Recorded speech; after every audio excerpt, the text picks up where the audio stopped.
Hello everyone. You're about to hear a short synopsis of the film Crime Story. The film is based on true events. The film begins with a fat man being kidnapped by bandits. However, he resisted, which ultimately led to an accident. It turns out the fat man is in league with the gang. They've just completed training before kidnapping a real businessman. Inspector Jackie Chan is seeing a psychologist. 2 days ago, Jackie was involved in a shootout. He found himself near robbers who were having a fight right in the middle of the street. While the thugs were shooting at a police car, Jackie pulled a pregnant woman aside and then pointed a gun at the bandits. He killed one immediately, and just now punched the psychologist who grabbed his arm. The robbers have completely forgotten about their business and are now chasing the nimble inspector. Chan is out of ammunition, but the robbers threw a grenade at him, which blew up the car he was hiding behind. Jackie ran around the corner and loaded his revolver. He knocked out the driver and, jumping over the car, fed him lead from the shooter. Even though Jackie killed the villains, he suffered emotional trauma. At least, that's what the psychologist thinks. She advised the cop to take at least a couple of days off, but Jackie doesn't need that. It turns out that our fat man, Tingbo, is a detective in the organized crime unit. He's just pledged allegiance to his triad brothers. They're all planning to rob and kill businessman Von Kifei. Inspector Chan has just met him. The businessman noticed he was being followed. Yadfei has already been kidnapped, and his intuition tells him he's in danger again. Chan has been assigned to the case. Kingbo doesn't hold back anything. The fat man screwed his mistress right in the elevator and, after the date, punched her in the face. Yadfei builds human anthills with microscopic apartments that are barely habitable. 6 suspicious individuals were spotted at a construction site. They were immediately apprehended by police officers disguised as construction workers. However, these weren't kidnappers, but rather representatives of disgruntled workers who hadn't been paid in a long time. They arrived at the site with sticks and signs. Chan attempted to calm the situation, but was doused with cement from a bucket. A scuffle ensued. Jackie wasn't offended and urged the protesters to pursue justice through legal means, otherwise he'd have to arrest them all. The poor workers were forced to leave empty-handed. Yafei, however, was dissatisfied, saying all the workers should have been jailed. As the businessman was driving home with his wife, he noticed a tail behind him and immediately called the inspector. Yafei's intuition was right. The bandits began ramming his car, and then even boarded it. The kidnappers climbed into the car and tied him up along with his wife, even though she wasn't part of their plans. Chan stepped in. He chased the criminals, but soon his car flipped over.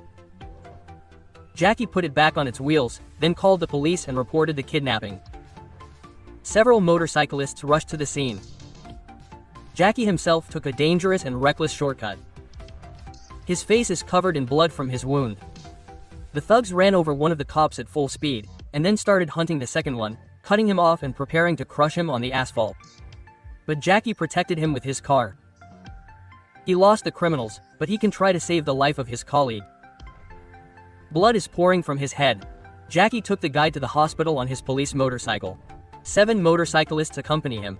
Jackie rushed into the hospital and handed the wounded man over to the doctor. A psychologist was passing by and wanted to help the policeman, but Jackie simply lost consciousness. In the hospital room, they immediately stitched up his wound. Suddenly, Jackie jumped to his feet. He can't wait to find out what's happening with the victims. The man blames himself for failing to protect his colleagues. His loved ones are already shedding tears over the body of the dead cop. The wife of the second is waiting for him to undergo surgery. Jackie kicked the psychologist and burst into tears. But the bandits, despite some difficulties, succeeded. They laid the kidnapped woman on the pavement. Tingbo shocked her several times and ordered her to get rid of the car. Jackie hasn't even changed his bloody shirt when he's already holding a briefing for dozens of police officers. The kidnappers are demanding $60 million. Total wiretapping of telephone conversations was organized, raids and searches were carried out. Jackie met Tingbo. It was he who solved the first kidnapping of Yadfei. Fatso received a call from his accomplices from the ship. The Coast Guard spotted them. The dirty cop ordered the businessman thrown overboard and then picked up when the search was over. Yadfei was forced to flounder under the boat until the police fled. The bandits called Yadfei's wife and told her where to transfer the money. Jackie and his specialists eavesdropped on their conversation. Now they've installed a wiretap at the bank through which the transfer would be made. Mrs. Wong was already on her way there when the criminal changed his plans at the last minute. She needed to go to a different branch. The police rushed to that bank. However, Mrs. Wong didn't have time to make the transfer again. She needed to go to a different branch. A crowd of completely inconspicuous undercover agents rushed after the woman through the streets. Another group of extras took up position in the square. Mrs. Wong's movements were constantly filmed on cameras. The first calls were monitored, but the fat rat constantly confused her colleagues.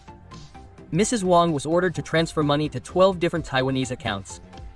Local cops discovered that all of them belonged to 4 people. Jackie was immediately ordered to stop the money transfer. He stormed the bank and asked Mrs. Wong to stop. If she paid the full amount, the bandits would kill her husband immediately. This had happened in all 15 kidnappings over the past 3 years. Mrs. Wong obeyed and ordered the transaction aborted. Taiwanese cops sent photos of the people who owned the accounts. 2 Hong Kong cops, Kingbo and Jackie Chan, were dispatched to the island. Their main target was financier Simon King. Tolstoy was asked to sit down. They were entering a turbulent zone, but he lost his cool, causing him to crash into a wall. The detective was met by their Taiwanese colleagues. Simon Adingo had been spotted. A SWAT team had already left. But our heroes would have to stay at the hotel because they were there unofficially. However, Jackie wasn't planning on sitting it out, so he and Ting immediately jumped into a taxi. The SWAT team headed to the specified address. The bandits were just counting the cash they had just cashed out. After all, Mrs. Wong had managed to send the extortionists $30 million. The police broke into the next building, planted explosives on the wall, and attached chains to them. The bandits didn't hear the drilling, but they noticed the police. Outside, they began raking in all the money. Some of the criminals fled downstairs, but the cops had already blocked the stairwell. A grenade immediately flew at them. In response, the police blew up the wall and riddled the bandits with bullets. The survivors descended another stairwell, where they were riddled with lead from rifles. Simon was lucky so far. He managed to escape outside and run into the next building. He and his minions climbed onto the roof. Soon, almost all of them were killed by the police, but grenades came into play again.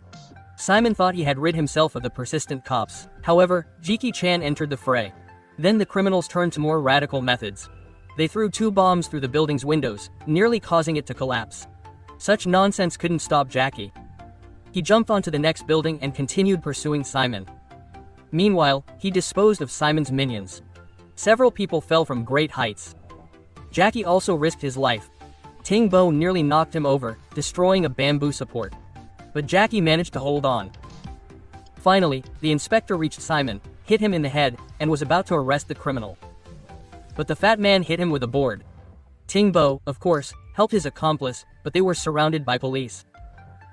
Simon threatened to turn in the rat, so the fat man simply threw the financier down. The criminal died immediately from his injuries.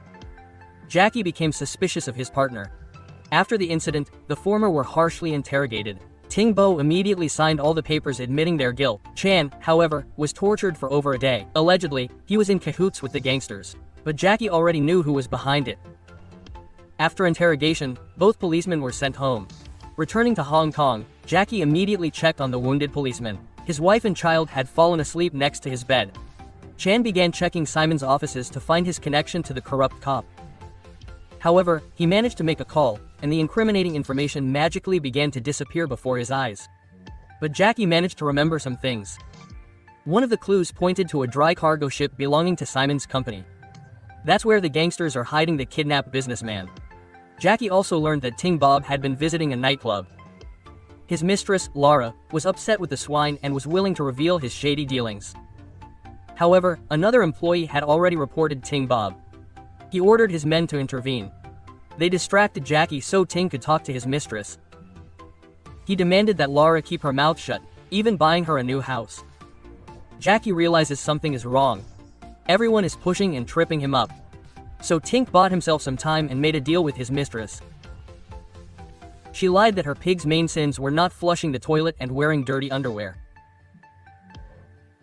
Meanwhile, Yadfo was tormented a bit and forced to leave his wife a message asking her to quickly forward the second half of the ransom. Jackie managed to track down another of Tinbo's accomplices. The police managed to arrest him at the train station, not without difficulty. He constantly resists and beats the cops. Jackie decided to use force and beat information out of Kwok with his fists. However, he got hit in the face first. The inspector became furious and began to work on the bandit. The main thing is not to leave marks on his face.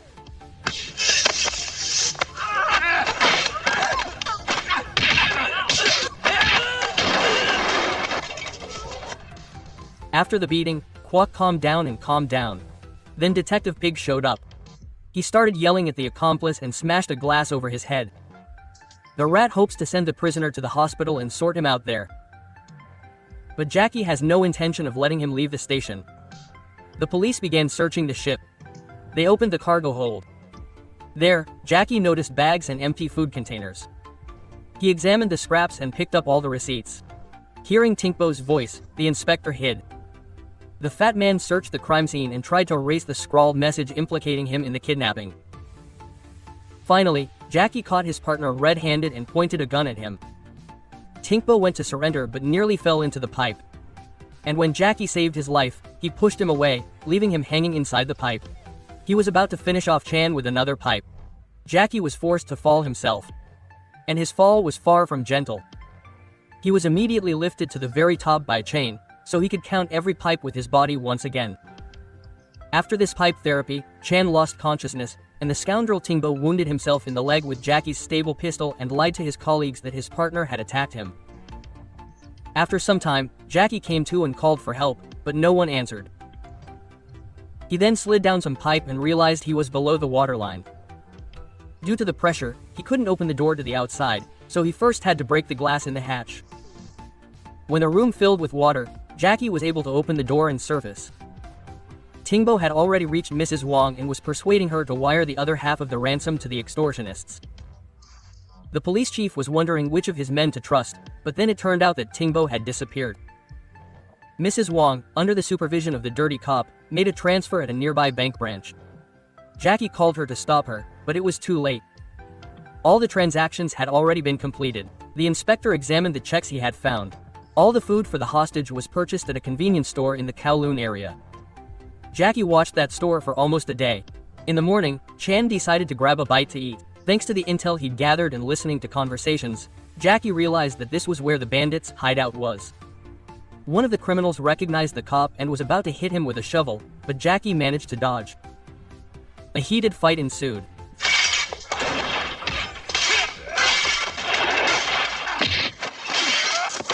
Catch him.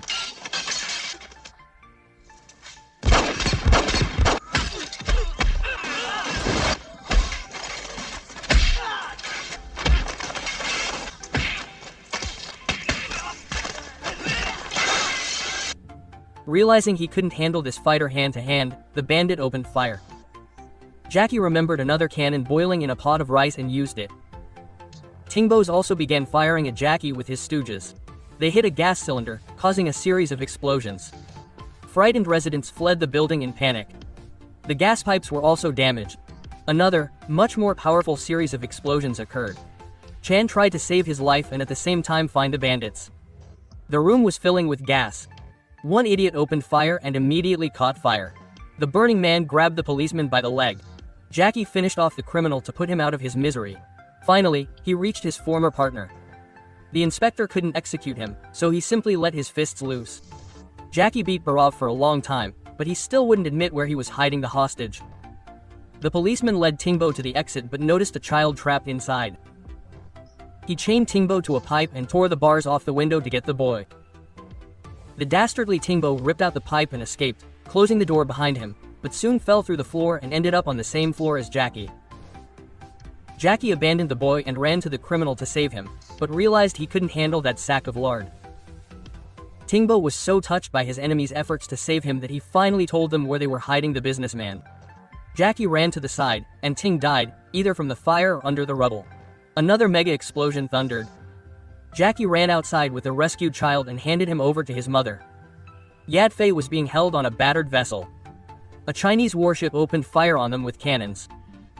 The bandit threw the bound hostage into the water, but he was eventually rescued. Soon, Chinese authorities handed Ting over to Hong Kong police. He was finally reunited with his wife. Unfortunately, the reality was not so rosy. The businessman had indeed been kidnapped twice, in 1983 and 1990. And although the perpetrators were caught, he was never found the second time. In 1999, the man was officially declared dead.